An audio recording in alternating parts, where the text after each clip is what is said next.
하나님 말씀 보시겠습니다. 하나님 말씀은 요한계시록 18장 4절에서 8절 말씀입니다. 하나님 말씀은 요한계시록 18장 4절에서 8절 말씀.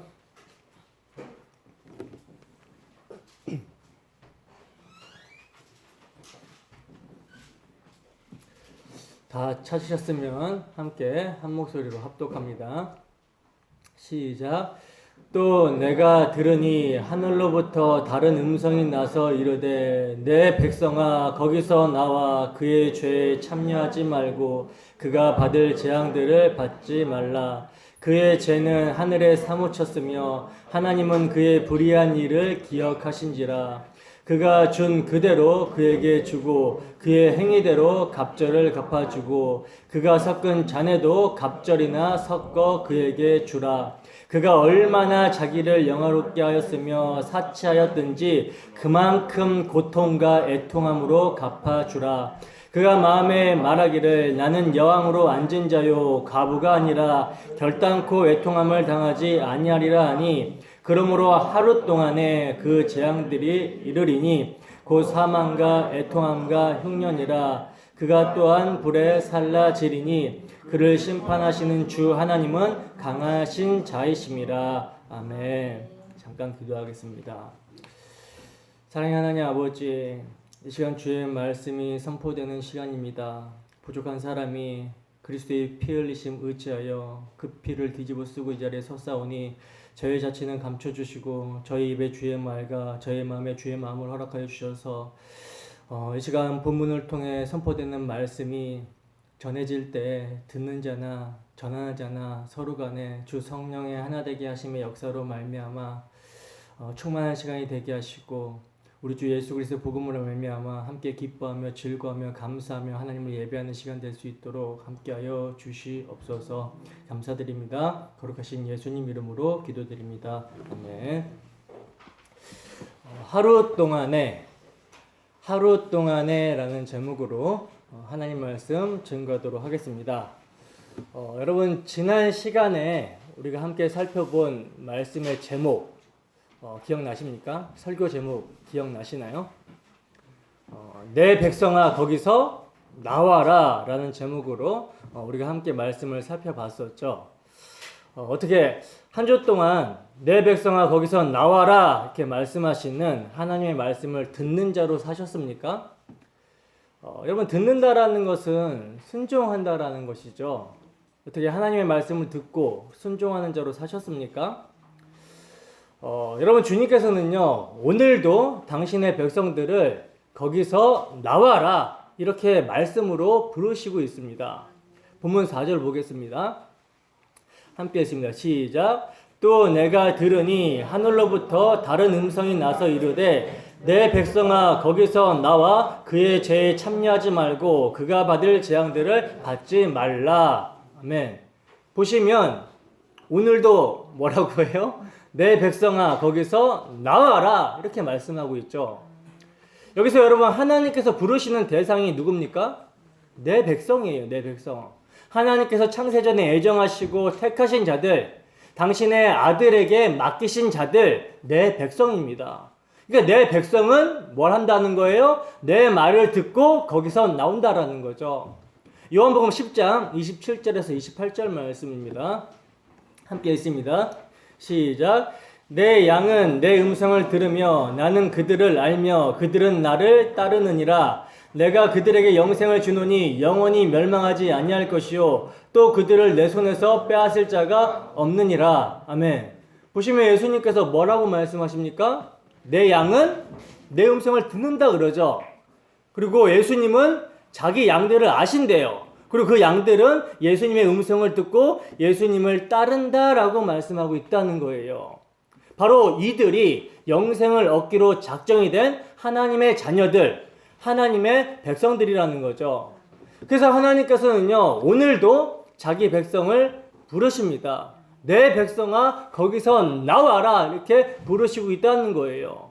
그렇다면 하나님의 백성이 하나님의 부르심을 받고 어디에서 나와야 되는가? 어디에서 나와야 됩니까? 음녀 바벨론에서 나와야 된다는 거죠. 여러분, 음녀 바벨론 큰 성은요, 성도가 양육을 받는 광야에 있어요. 광야를 크게 둘러싸고 세워진 성이 바로 음녀 바벨론이라는 것입니다. 여러분, 바벨론은 모든 역사 속에서 존재해 왔던 하나님을 대적하는 모든 악한 사상과 모든 세력들을 총칭하고 있는 거라고 말씀을 드렸었죠.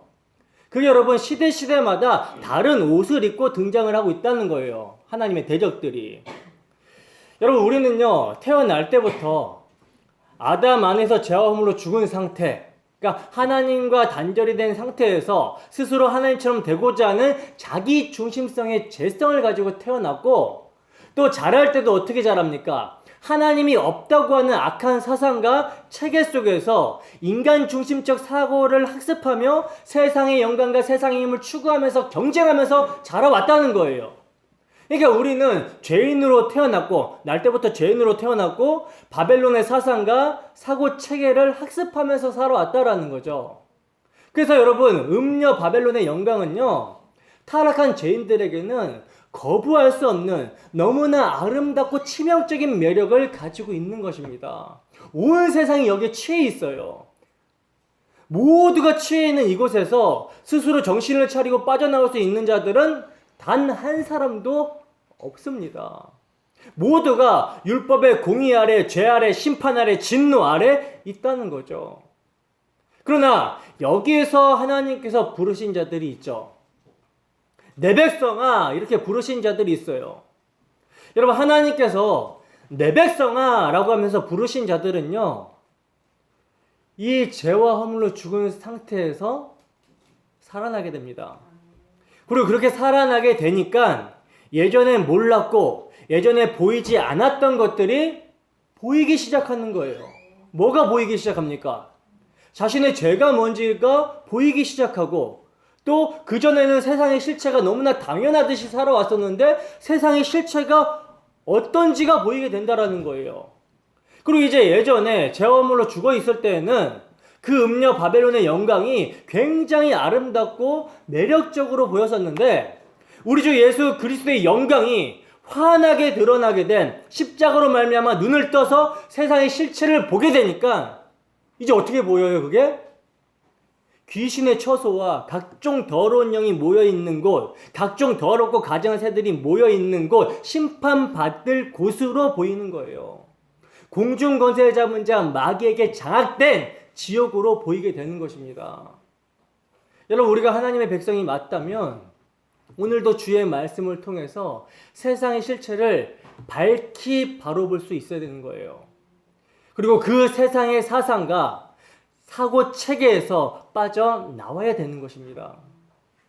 이 세상 바벨론은 겉으로 화려한 붉은 옷과 금과 보석과 진주로 치장을 하고 사람들을 막 미혹을 하고 있지만 그 이면은 너무나도 처참하고 환량한 사망의 모습을 하고 있는 괴물이라는 것을 우리 성도들은 볼 수 있어야 된다는 거예요. 그래서 오늘도 말씀을 통해서 하나님께서는 자기 백성을 부르시고 있는 것입니다. 거기서 나오라고, come out of her my people, 거기서 나와라 내 백성아. 여러분, 오늘 본문에 거기서 나오라는 말은요, 부정가고 명령형이에요. 헬라어의 부정가고 명령형은요, 단호하고 긴급할 때 쓰이는 시제거든요. 그러니까 거기서 나오라 라는 하나님의 명령은 미적미적 거리거나 미루거나 오래 생각해 볼 문제가 아니라 듣는 즉시 바로 나와야 되는 시급한 명령이라는 것입니다. 자기 백성들은 이 명령을 듣는다는 거예요. 들리십니까? 히브리서 3장 13절에서 15절 말씀입니다. 히브리서 3장 13절에서 15절 말씀 함께 읽습니다. 시작. 오직 오늘이라 일컫는 동안에 매일 피차 건면하여 너희 중에 누구든지 죄의 유혹으로 완고하게 되지 않도록 하라. 우리가 시작할 때 확신한 것을 끝까지 견고히 잡고 있으면 그리스도와 함께 참여한 자가 되리라. 성경에 일렀을 오늘 너희가 그의 음성을 듣거든 경노하게 하시던 것과 같이 너희 마음을 완고하게 하지 말라 하였으니. 아멘. 여러분, 성경의 명령은 항상 뭐예요? 오늘입니다. 그러므로 매일매일 매일매일의 오늘이라는 날 동안 죄의 유혹으로부터 우리의 마음을 완고하게 되지 않도록 해야 된다라는 거예요. 오늘 너희가 그의 음성, 즉 말씀을 듣거든 너희 마음을 완고하게 하지 말라는 것입니다.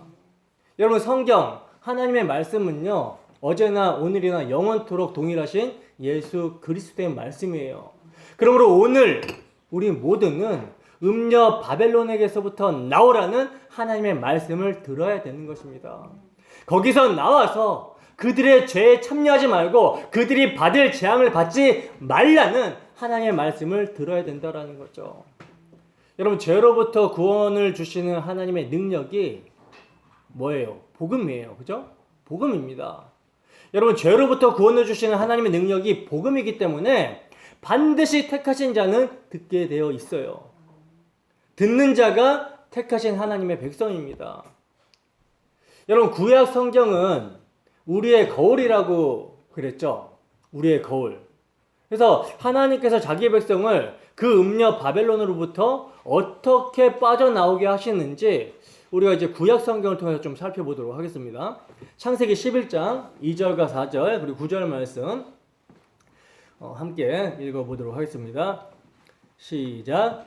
이에 그들이 동방으로 옮기다가 시날 평지를 만나 거기 거류하며 서로 말하되 자 벽돌을 만들어 견고히 굽자 하고 이에 벽돌로 돌을 대신하며 역청으로 진흙을 대신하고 또 말하되 자 성읍과 탑을 건설하여 그 탑 꼭대기를 하늘에 닿게 하여 우리 이름을 내고 온 지면에 흩어짐을 면하자 하였더니 그러므로 그 이름을 바벨이라 하니 이는 여호와께서 거기서 온 땅의 언어를 혼잡하게 하셨음이니라. 여호와께서 거기서 그들을 온 지면에 흩으셨더라. 아멘.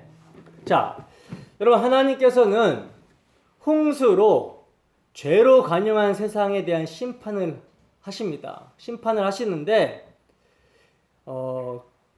은혜를 입은 노아와 노아의 식구들을 제외한 모든 코로 기식하는 모든 생물들을 물로 쓸어버리셨어요.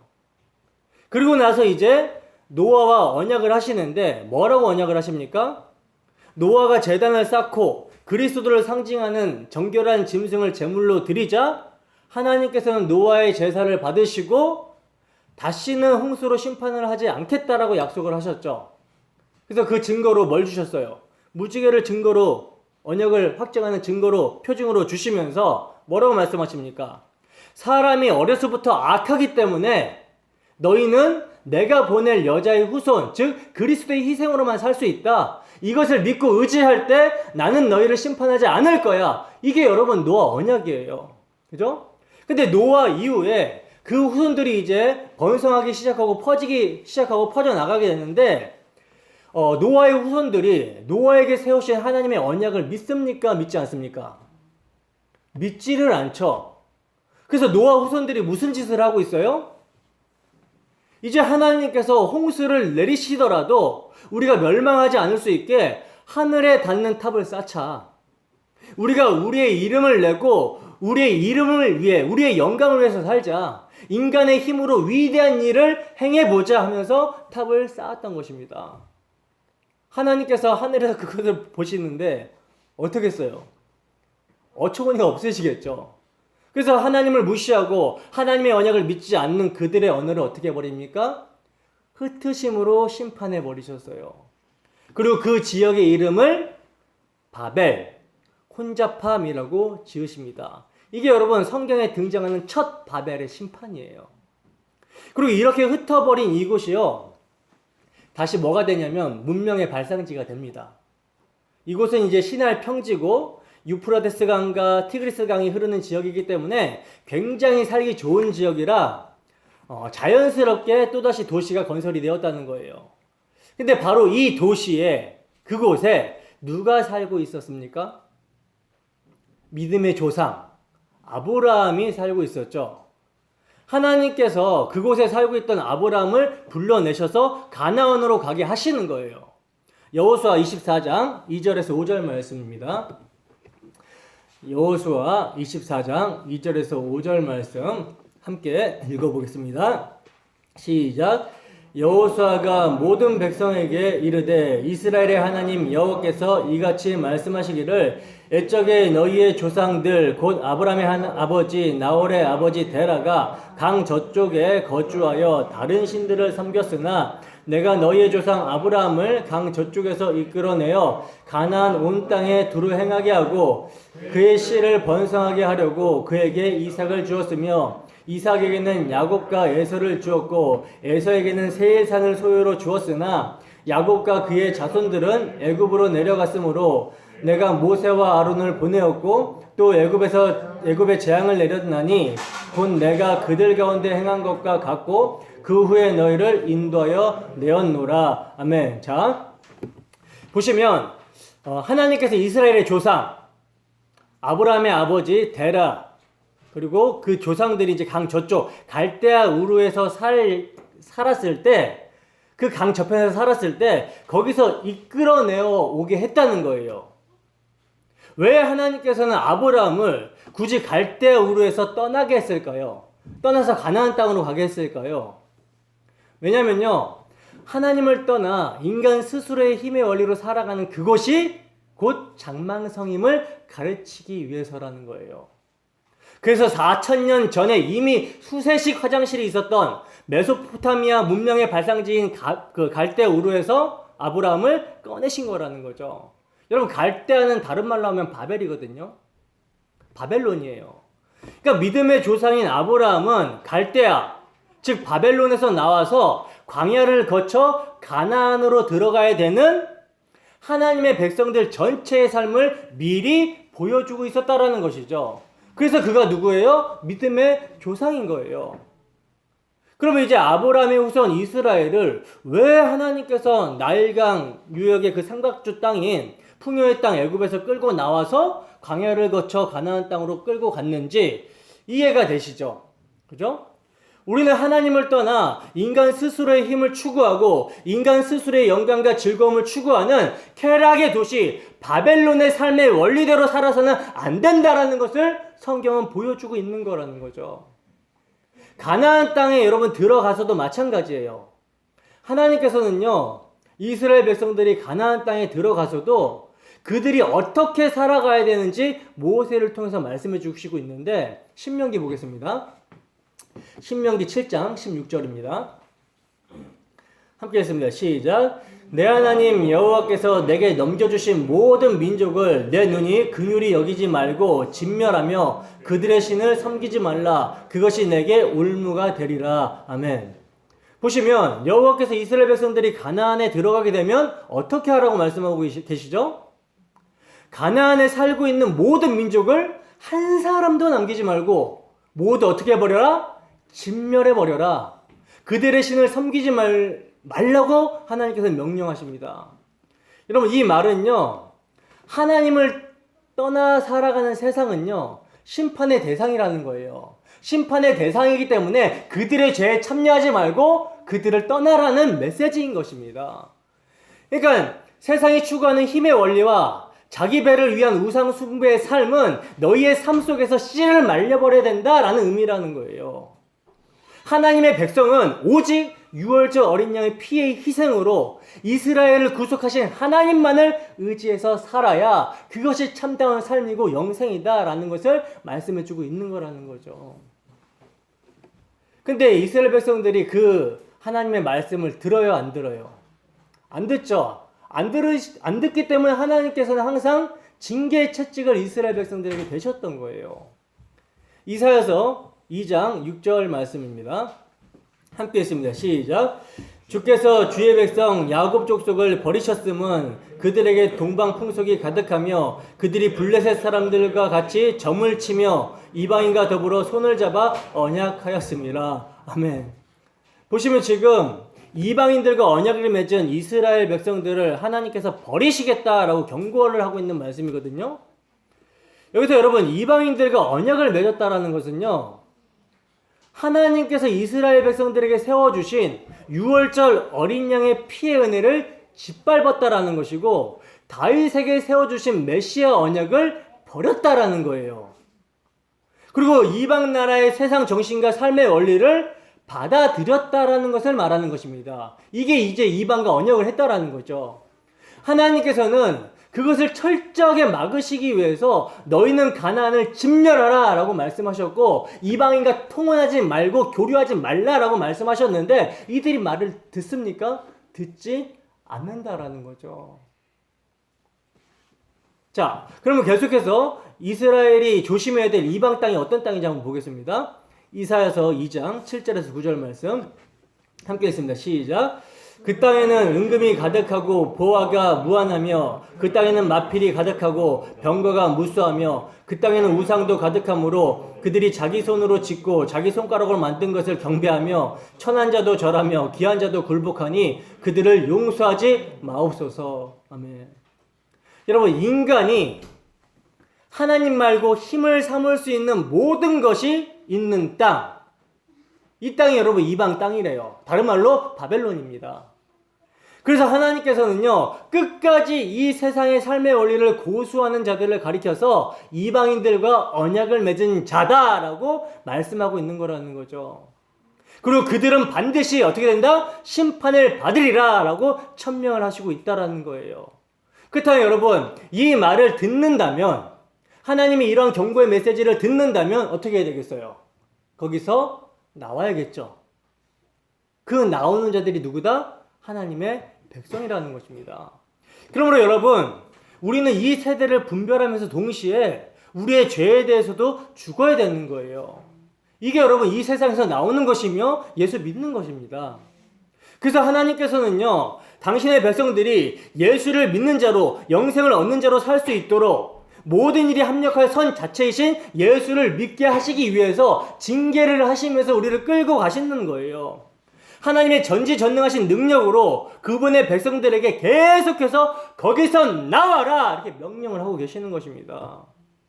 이 하나님의 명령을 누구만 듣는다? 하나님의 백성들은 듣게 된다라는 거죠.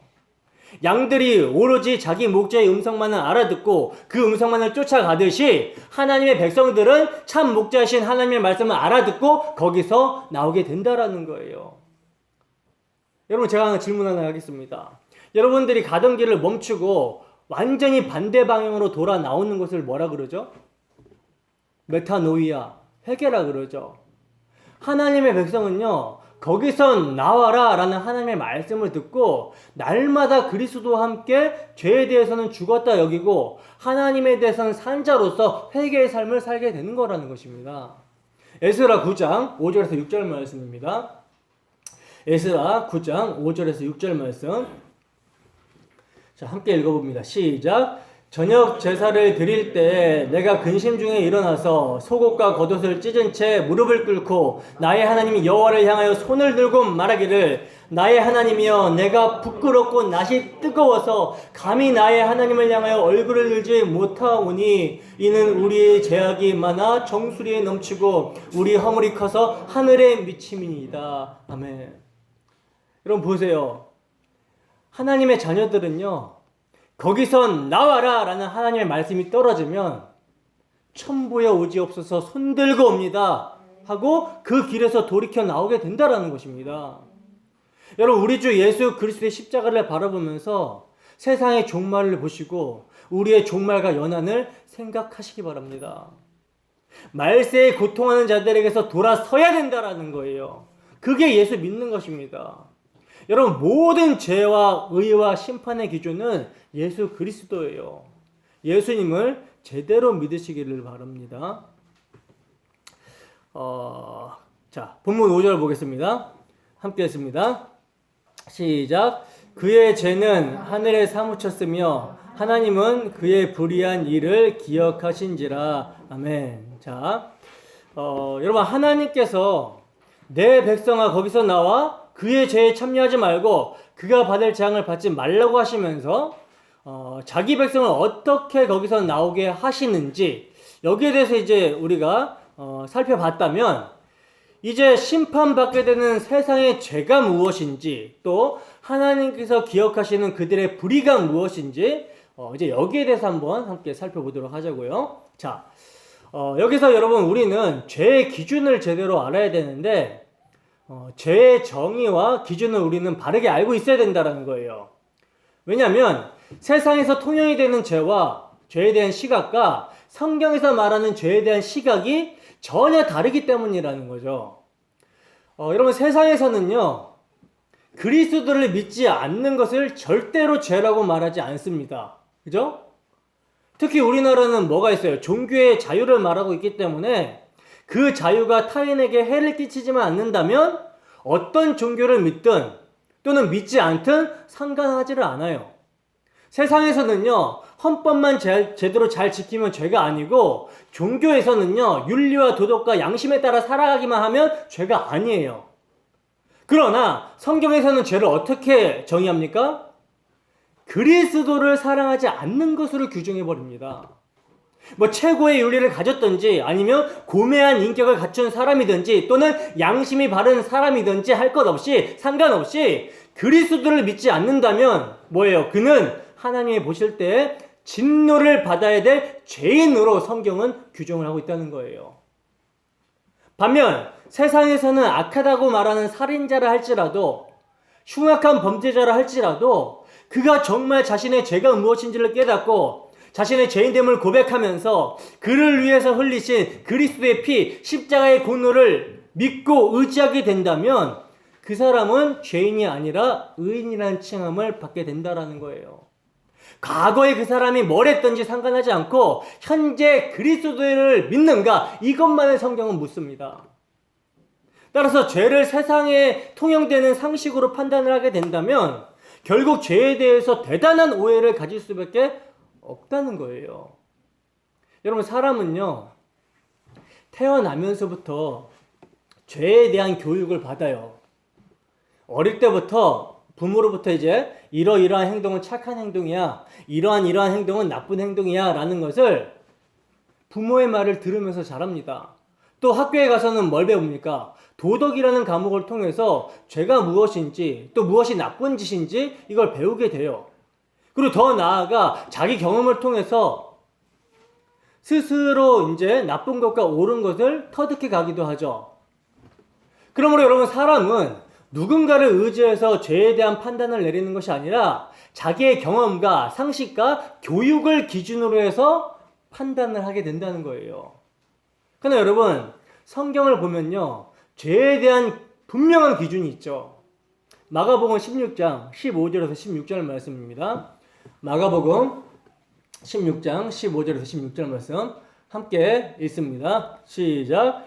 또 이르시되 너희는 온 천하에 다니며 만민에게 복음을 전파하라. 믿고 세례를 받는 사람은 구원을 얻을 것이요 믿지 않는 사람은 정죄를 받으리라. 아멘. 자, 보시면 여러분, 사람이 정죄를 받는 기준을 뭐라고 말씀하고 있습니까? 복음이라고 말씀하고 있죠. 복음을 믿게 된 자는 구원을 받지만 복음을 믿지 않는 자는 정죄를 받는다라고 성경은 증거하고 있다는 거예요. 한 군데 더 봅시다. 갈라디아서 1장 8절에서 9절 말씀입니다. 갈라디아서 1장 8절에서 9절 말씀을 여러분들이 한번 큰 목소리로 읽어보세요. 시작.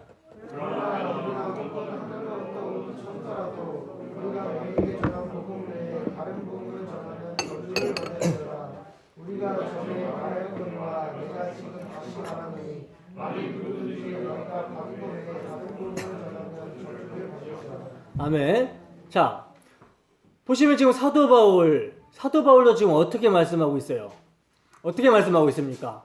복음을 구원과 저주의 분명한 기준으로 말씀을 하고 있죠. 그러니까 성경이 말씀하고 있는 죄에 대한 분명한 규정은 오직 복음을 통해서만 할 수 있는 거라는 거예요. 즉 우리들의 상식과 사고의 근거에서 죄에 대한 규정을 할 수 있는 것이 아니라는 거죠. 그러니까 죄에 대한 규정을 우리 스스로 할 수 없다는 것입니다. 근데 우리는 복음을 말하면서도 자꾸 우리가 기준이 되어서 죄를 규정하려고 할 때가 많다는 거예요. 그래서 오늘 본문과 같이 그의 죄는 하늘에 사무쳤다라는 말씀을 보면 어떤 생각을 하게 됩니까? 어떤 느낌을 받게 되죠? 뭔가 굉장히 무겁고 용서할 수 없는 죄를 말한다라는 느낌을 받지 않습니까? 그렇다면 우리가 생각할 때 도저히 용서할 수 없는 하늘에 사무칠 정도로 무거운 죄란 어떤 것이라고 생각을 합니까?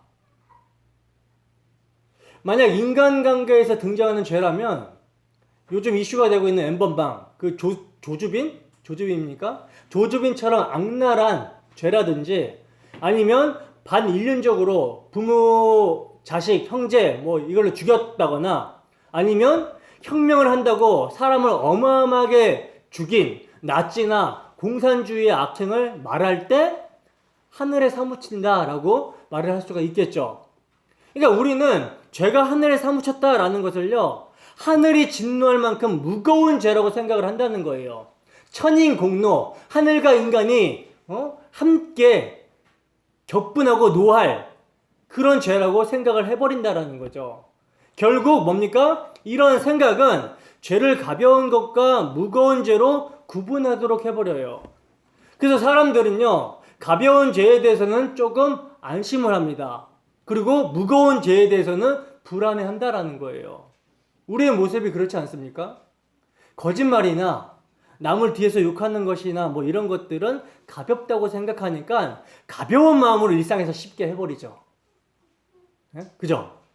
자기중심적으로 사고하고 행동하는 것에 대해서는 너무나도 당연해서 죄로 인식을 하지 못해요. 그러면서도 매스컴에서 나오는 흉악한 죄를 보면 이건 무거운 죄로 생각하고 어마어마하게 욕을 합니다. 비판을 하고. 그래서 자기 상식과 사고를 기준으로 죄를 구분을 하고 있는 거예요. 그러나 여러분, 하늘에 사무친 죄라는 것은요, 죄를 무거운 것과 가벼운 것으로 구분해서 말을 하는 것이 아닙니다. 즉 하나님은요, 무거운 죄는 기억하시고 진노하시지만 가벼운 죄에 대해서는 대수롭게 여기는 분이 아니라는 거예요. 죄가 하늘에 사무친다라는 것은요, 하나님께서 기억하신다라는 말입니다. 그래서 오늘 본문을 보시면 뭐라 그래요? 그의 죄는 하늘에 사무쳤으며 하나님은 그의 불의한 일을 기억하신다라고 말씀하고 있죠. 여러분, 죄는요, 무거운 것과 가벼운 것으로 구분할 수가 없어요. 물론 우리의 상식으로는 살인이나 단순한 거짓말과 같은 죄를 구분을 하죠. 같은 죄로 취급을 할 수가 없죠. 그래서 살인은 중하지만 거짓말은 그에 비하면 분명 가벼운 것이라고 우리는 생각을 하고 그렇게 말할 수 있을 것입니다. 그러나 성경이 말하는 바 저주받을 죄는요, 복음을 믿지 않는 자, 다른 복음을 전하는 자이지 살인하고 거짓말을 하는 자가 아니라는 거예요. 이렇게 말씀을 드리면 또 마치 살인과 거짓말이 죄가 아닌 것처럼 들려질 수가 있는데 그게 죄가 아니라는 것이 아니라 구약의 율법에는 분명 살인한 자와 거짓말하는 자에 대한 처벌이 기록이 되어 있어요. 분명하고 명백하게 죄입니다. 근데 제가 말씀을 드리고자 하는 것은요, 살인과 거짓말이라는 행동에 대해서만 그 행동으로 죄를 규정하면 안 된다라고 하는 거예요. 그렇게 되면 살인이나 거짓말의 내면에 감추어져 있는 진짜 죄에 대해서는 보지 못하는 오류를 범하게 된다라는 것이죠. 여러분, 살인이나 거짓말은요, 모두가 동일하게 이웃에게 해를 입히는 죄예요. 결국 이것은 하나님 사랑, 이웃 사랑, 사랑이라는 율법을 통해서 생각해야만 하는 것이죠. 여러분, 이웃을 사랑하지 않는 것은요, 하나님을 사랑하지 않는다는 증거입니다. 그러므로 이웃을 사랑하지 않기 때문에 뭘 하게 되는 거예요? 살인과 거짓말 같은 죄를 짓게 되는 거예요. 그냥 결론적으로 죄인이 하나님의 진노를 받고 저주를 받는 것은요, 살인이나 거짓말 때문이 아니라 하나님을 사랑하지 않는 불경건 때문이라는 결론을 우리는 낼 수가 있는 것입니다. 즉 하나님을 사랑하지 않기 때문에 저주를 받게 되는 것이지 살인을 했기 때문에 저주를 받는 것이 아니라는 거예요.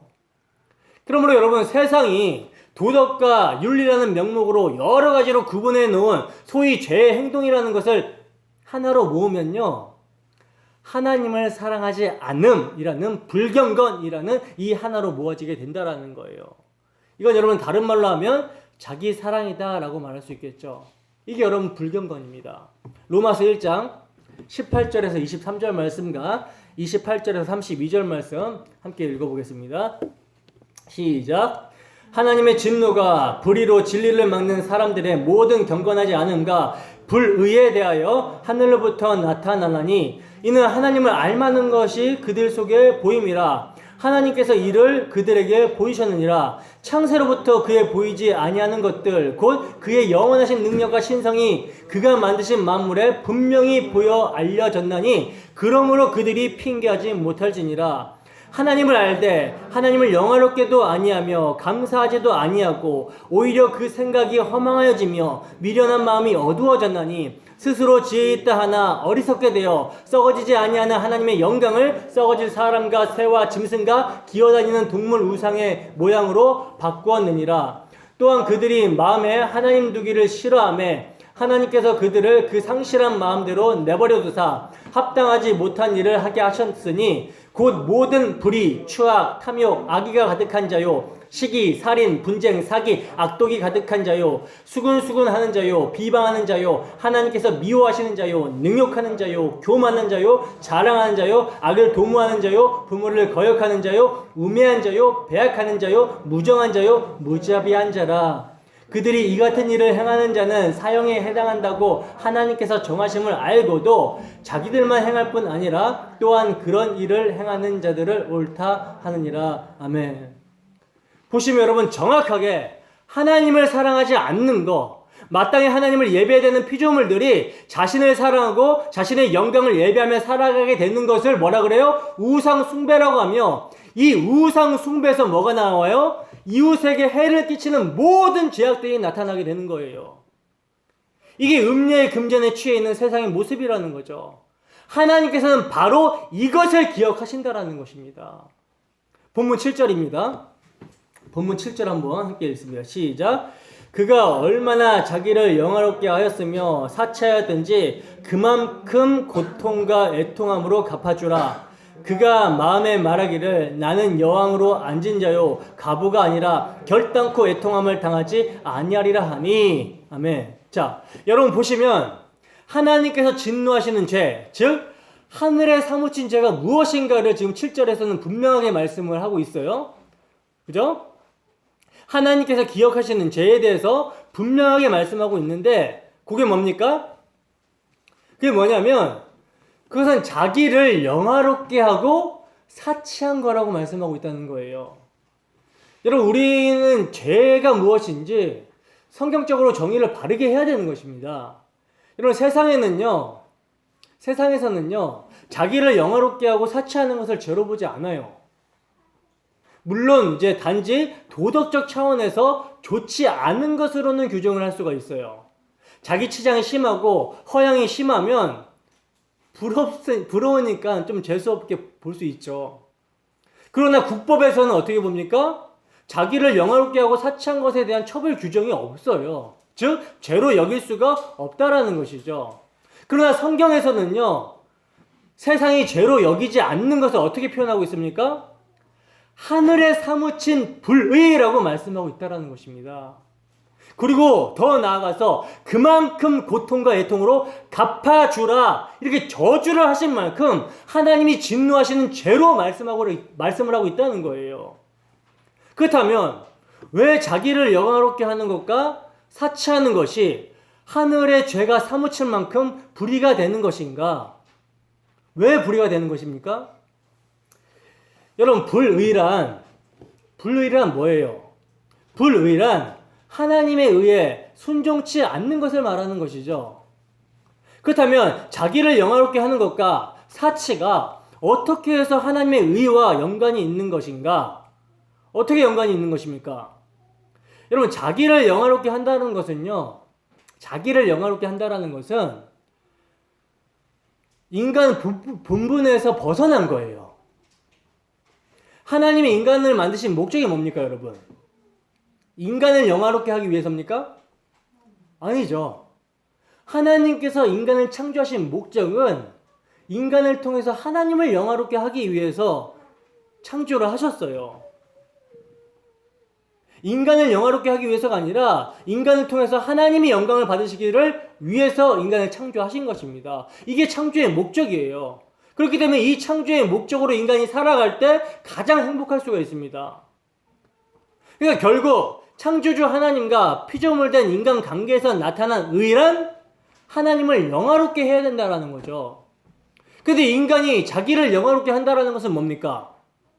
이거는요, 하나님이 받으셔야 되는 영광을 가로챈 것이고 하나님을 반역한 게 되는 거예요. 이걸 여러분 성경은 경건치 않음, 불의다라고 말을 하고 있는 것입니다. 그렇다면 구체적으로 자기를 영화롭게 하는 것은 무엇이겠습니까? 여러분, 인간이 하나님을 영화롭게 하고 하나님에게 영광을 돌린다는 것은요, 피조물로서 창조주 하나님의 도우심과 은혜로 사는 법칙에서 벗어나지 않는 것을 의미하는 거거든요.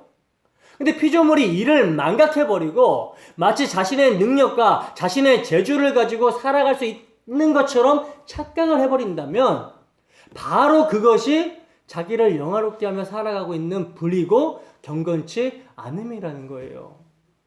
여러분, 세상이 하나님을 모른다는 증거는요, 그들이 교회당에 다니지 않는 것으로 증거가 되는 것이 아니라 세상의 배후의 악한 영의 미혹을 쫓아 하나님이 계신 것을 모르고 자기 힘과 자기 능력으로 살아가는 것으로 증거가 되는 것입니다. 그래서 세상은 처음부터 끝까지 자기 영광을 추구하고 있는 거예요. 누가복음 12장 16절에서 20절 말씀입니다. 함께 했습니다. 시작. 또 비유로 그들에게 말하여 이르시되 한 부자가 그 밭에 소출이 풍성함에 심중에 생각하여 이르되 내가 곡식 쌓아둘 곳이 없으니 어찌할까 하고 또 이르되 내가 이렇게 하리라 내 곡간을 헐고 더 크게 짓고 내 모든 곡식과 물건을 거기 쌓아두리라 또 내가 내 영혼에게 이르되 영혼아 여러 해 쓸 물건을 많이 쌓아두었으니 평안히 쉬고 먹고 마시고 즐거워하자 하리라 하되 하나님은 이르시되 어리석은 자여 오늘 밤에 내 영혼을 도로 찾으리니 그러면 내가 준비한 것이 누구의 것이 되겠느냐 하셨으니. 아멘. 여러분, 이 말씀은 여러분들이 너무나 잘 아시는 말씀이죠. 예수님의 비유 중에 우리가 너무나 잘 알고 있는 어리석은 부자에 대한 말씀이에요. 근데 여러분, 이 비유가 곧 우리들의 모습을 말씀하고 있는 것을 아십니까? 어리석은 부자처럼 우리들의 마음을 든든하게 해주는 것이 무엇입니까? 하나님이 살아계시는 것입니까? 아니면 저금 통장에 가득히 들어있는 돈입니까? 많은 사람들은 통장에 들어있는 돈을 바라보면서 내가 이 돈을 모으느라고 얼마나 고생을 했는가라는 생각을 합니다. 즉, 자신이 열심히 일하고 노력해서 모은 돈이라는 거죠. 내 것이라는 거죠. 바로 이것이 여러분, 자기를 영화롭게 하는 사고라는 거예요. 하나님이 주셨다라는 것은 생각도 아니하고 내가 열심히 해서 노력해서 모은 것이다, 내 것이다 라고 하는 것입니다. 내 인생은 내 것이다 라고 하는 것입니다. 하나님이 호흡을 주시고 세포 하나하나를 움직이게 하시고 그의 발걸음을 인도하셔서 일하게 하심으로 돈을 모으게 하셨다라는 것을 전혀 인식을 하지 않고 있다는 거예요. 그러니까 하나님의 은혜에 대해서 감사하기보다는 자신의 피와 땀이 거둔 결실이라는 것을 드러내고 싶어하는 것, 이것이 자기 영광이라는 거죠. 여러분, 어리석은 부자는요, 창고에 가득히 쌓인 곡식을 보면서 하나님의 은혜에 감사하지 않습니다. 뭐만 보여요? 그의 눈에는 자신의 땀과 피, 자신의 공로만 보일 뿐이라는 거예요. 여러분, 풍년을 위해서는요, 햇빛도 있어야 되고 물도 있어야 됩니다. 그러나 그 모든 것은 자신의 힘으로 얻은 것이 아니라 값없이 주어진 것임에도 불구하고 풍년을 주신 분을 생각하지 않고 자신의 노력만 생각하고 있는 것, 이게 자기를 영화롭게 하고 있는 죄라는 것입니다. 하늘에 사무친 죄라는 거예요. 이런 어리석은 부자에 대해서 하나님께서는 뭐라고 말씀하십니까? 어리석은 자여 오늘 밤 내 영혼을 도로 찾으리니 그러면 네가 준비한 것이 누구의 것이 되겠느냐, 이렇게 말씀하십니다. 너의 생명의 권한이 나 곧 하나님께 있다라는 거죠. 즉 창고에 가득한 곡식이 너의 생명을 유지시키는 것이 아니라 하나님이 유지시키고 있는 거라는 거예요. 여러분, 하나님에 의해서 유지되는 생명이 스스로의 힘으로 유지되는 것처럼 착각하고 있는 거, 착각하며 사는 거, 이게 뭡니까? 불의입니다. 불의이며 자신의 힘과 능력을 자랑하는 것이 곧 자기를 영화롭게 하는 것이며 하나님의 일하심을 무시하는 하늘에 사무친 죄가 되는 거라는 거예요. 그렇다면 여기 계신 모든 분들이 지금 어떤 죄를 짓고 있는 것입니까? 하늘에 사무친 죄를 짓고 있는 것이죠. 죄가 뭔지를 깨달을 수 있어야 되는 거예요.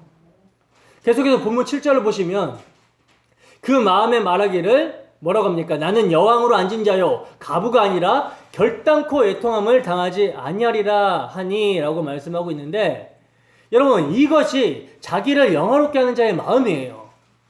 자기에게 주어진 환경을 통해서 하나님께 감사하는 것이 아니라 자신을 높이고 영화롭게 하는 도구로 사용해버리고 있는 거라는 거죠.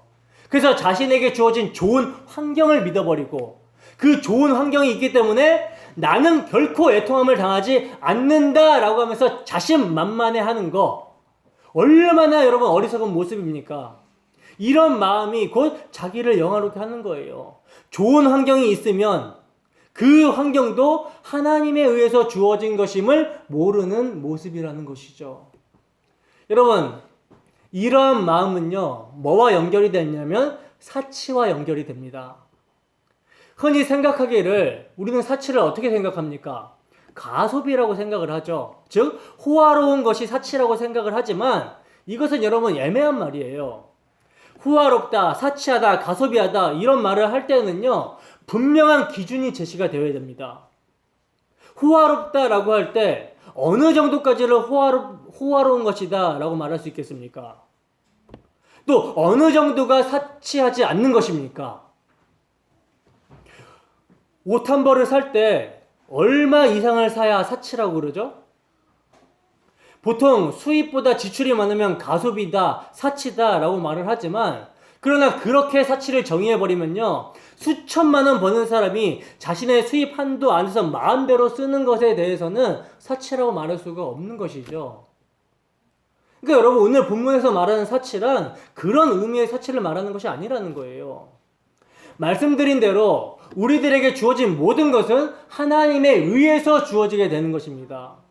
그러니까 우리들의 소유란 아무것도 없어요. 하나부터 열까지 모든 것이 하나님께서 주신 것이며 은혜입니다. 인간이란 빈손으로 왔다가 빈손으로 가는 존재라니까요. 근데 그러한 인간이 자기 수중에 있는 것을 자기 것으로 여기고 산다면 이게 곧 사치라는 것입니다. 하나님이 맡기신 것이라고 생각하지 않기 때문에 하나님의 뜻대로 쓰겠다라는 것보다는 자기를 위해서만 소비를 하게 되는 것, 이게 사치예요. 그래서 자기를 영화롭게 하는 것과 사치가 지금 오늘 본문에 같이 등장을 하고 있는 것입니다. 이사야서 47장 8절에서 11절 말씀입니다. 이사야서 47장 8절에서 11절 말씀. 자, 함께 읽습니다. 시작. 그러므로 사치하고 평안히 지내며 마음에 이르기를 나뿐이라 나 외에 다른 이가 없도다. 나는 갑으로 지내지도 아니하며 자녀를 잃어버리는 일도 모르리라 하는 자여, 너는 이제 들을지어다. 한 날에 갑자기 자녀를 잃으며 가부가 되는 이 두 가지 일이 내게 임할 것이라. 내가 무수한 주술과 많은 주문을 빌릴지라도 이 일이 온전히 내게 임하리라. 내가 내 악을 의지하고 스스로 이르기를 나를 보는 자 없다 하나니 내 지혜와 내 지식이 너를 유혹하였음이라. 내 마음에 이르기를 나뿐이라 나 외에 다른 이가 없다 하였으므로 재앙이 내게 임하리라. 그러나 내가 그 근원을 알지 못할 것이며 손해가 내게 이르리라. 그러나 이를 물리칠 능력이 없을 것이며 파멸이 호련히 내게 임하리라. 그러나 내가 알지 못할 것이니라. 아멘. 여러분, 이 내용은 어떤 내용입니까? 지금 이사야 선지자가 바벨론이 심판을 받아야 할 이유에 대해서 언급을 하고 있는 내용이거든요. 그러니까 당시나 지금이나 세상이 저주를 받고 심판을 받아야 될 이유는요, 동일하다는 거예요. 즉 죄는 변하지 않는다라는 거죠. 인간이 사탄의 유혹에 빠져서 타락한 그때부터 지금까지 인간은요, 동일한 죄의 세력 아래 살아가고 있는 것입니다.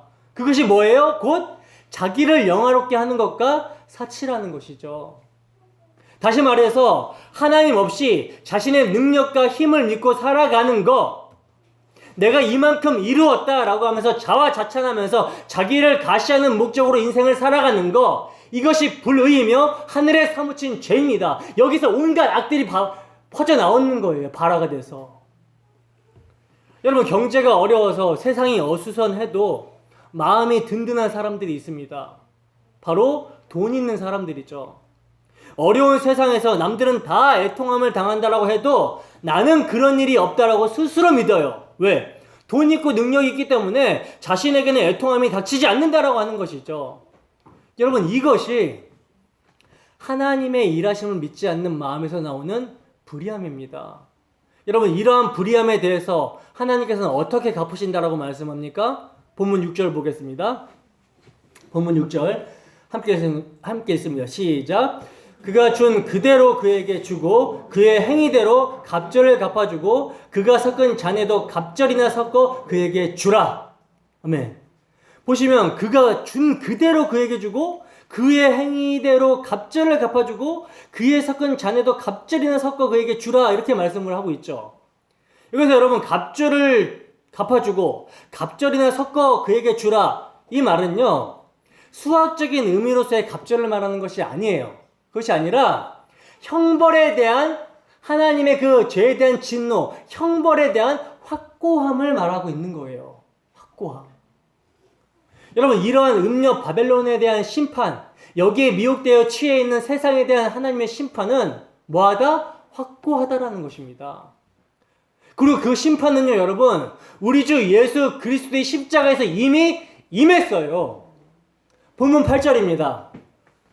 본문 8절 함께 읽습니다. 시작. 그러므로 하루 동안에 그 재앙들이 이르리니 곧 사망과 애통함과 흉년이라. 그가 또한 불에 살라지리니 그를 심판하시는 주 하나님은 강하신 자이심이라. 아멘. 여러분, 보시면 하루 동안에 그 재앙들이 이른다라고 말씀하고 있는데 곧 사망과 애통함과 흉년이며 또 그가 불에 살라진다라고 말씀하고 있습니다. 여러분, 여기서 사도가 사용하고 있는 단어 미아 헤메라라는 이 하루 동안이라는 말은요, 하루라는 시간의 길이가 아니라 일순간을 말하는 거예요. 일순간, 삽시간을 말하는 것이죠. 그러니까 일순간, 삽시간에 재앙에 이른다는 것입니다. 여러분, 모든 인간이 하나님 없이 자신의 능력과 힘을 믿으며 자신의 영광을 추구하는 목적으로 살아갑니다. 그러나 여러분, 이들의 모든 삶은 아버지가 없는 고아처럼 사실 하루하루 땅에 갇혀서 불안과 근심과 염려로 경쟁하며 시기하며 질투와 다툼 가운데 지옥을 살고 있는 거라는 거예요, 사실은. 다만 지금은 택하신 자들의 구원을 위해서 악인과 선인에게 은혜로 주시는 하나님의 일반 은총이 있기 때문에 완벽한 지옥을 느끼지는 못하지만 하나님의 때 십자가에 임한 하나님의 죄에 대한 심판을 확증하러 우리 주 예수 그리스도께서 재림주로 오시게 되면 미아 헤메라, 하루 동안에 일시간에 세상은 불살라지게 되고 하나님과 영원히 단절이 되게 되는 아비규환의 지옥을 맞이하게 될 거라는 것입니다. 여러분, 우리는 우리 주 예수 그리스도의 십자가를 통해서 세상의 종말을 보고 내 백성아 거기서 나와라 라는 하나님의 말씀을 들을 수가 있어야 된다는 거예요. 거기서 나온 자기 백성들의 하늘에 사무친 죄, 이 죄는요 하나님께서 동에서 서가 먼 것같이 기억조차 아니하신다라고 그래요. 왜 우리의 죄는 하나님께서 기억조차 하지 아니하시는 것입니까? 우리가 지금 죄가 무엇인지 계속 지금 살펴봤지만 세상 사람들과 동일하게 우리도 자기 영광을 위해서 살아갈 때가 많잖아요. 사치할 때 많지 않습니까? 근데 하나님께서는 자기 백성의 죄는, 하늘에 사무친 자기 백성의 죄는 동에서 서가 먼 것처럼 기억조차 하지 않으신다라고 말씀합니다. 왜 우리의 죄는 하나님께서 기억조차 하지 아니하시는 것입니까? 그리고 우리가 어떻게 하나님의 말씀을 듣고 그들의 죄에 참여하지 않고 그들의 재앙을 받지 않고 빠져나오게 된 것입니까? 히브리서 10장 14절에서 18절 말씀입니다. 히브리서 10장 14절에서 18절 말씀 함께 읽습니다. 시작. 그가 거룩하게 된 자들을 한 번의 제사로 영원히 온전하게 하셨느니라. 또한 성령이 우리에게 증언하시되 주께서 이르시되 그날 후로는 그들과 맺을 언약이 이것이라 하시고 내 법을 그들의 마음에 두고 그들의 생각에 기록하리라 하신 후에 또 그들의 죄와 그들의 불법을 내가 다시 기억하지 아니하리라 하셨으니 이것들을 사하셨은즉 다시 죄를 위하여 제사 드릴 것이 없느니라. 아멘. 여러분, 우리의 죄를 하나님께서 기억조차 하지 않으시는 것은요, 우리 주 예수 그리스도의 십자가, 우리의 죄를 위하여 단번에 드려지신 우리 주님의 속죄 제사로 하나님의 언약이 성취되었기 때문이라는 것입니다. 예수님의 십자가에서 하나님의 사랑, 이웃 사랑이 사랑으로 완성이 되었고 이제 우리의 마음에 그리스도의 십자가 사랑이 새겨져 버렸다는 거예요. 그래서 우리는 오늘도 내 백성아 거기서 나와라 라는 하나님의 말씀을 들음으로 오늘이라 일컫는 날에 회개하고 예수를 믿는다라는 거죠. 우리의 정과 욕, 탐심, 죄는 그리스도와 함께 죽었다 여기고 그의 피를 의지하여 하나님에 대해 산 자로서 담대히 하나님과 화목을 누리는 예배의 자리로 가는 거예요. 그러므로 여러분, 우리는 오늘도 자기를 영화롭게 하는 바벨론이 아닌 하나님을 영화롭게 하는 십자가 앞으로 나아가야 하는 것입니다. 우리들의 죄를 하늘에 닿게 하지 마시고 그리스도와 함께 십자가에 못 박혔다. 십자가에 못 박으시기 바랍니다. 여러분, 십자가의 삶은 자신의 죄를 보게 함으로 애통하게 만듭니다. 십자가의 삶은 바벨론으로부터 박해를 받아 애통을 하게 만든다는 거예요. 그러나 오늘이라는 날에 그리스도로 말미암아 애통하게 된 자, 그 자를 성경은 뭐라 그래요? 복 있는 자다라고 말씀합니다. 그들에게만이 우리 주님이 위로가 되고 소망이 된다라는 거예요. 말씀을 통한 주 성령의 역사로 말미암아 한 주 동안 우리의 모든 삶이 내 백성아 거기서 나와라 라는 주님의 말씀을 듣고 순종하여 예수 믿는 삶이 되기를 주님의 이름으로 축원합니다. 기도하겠습니다.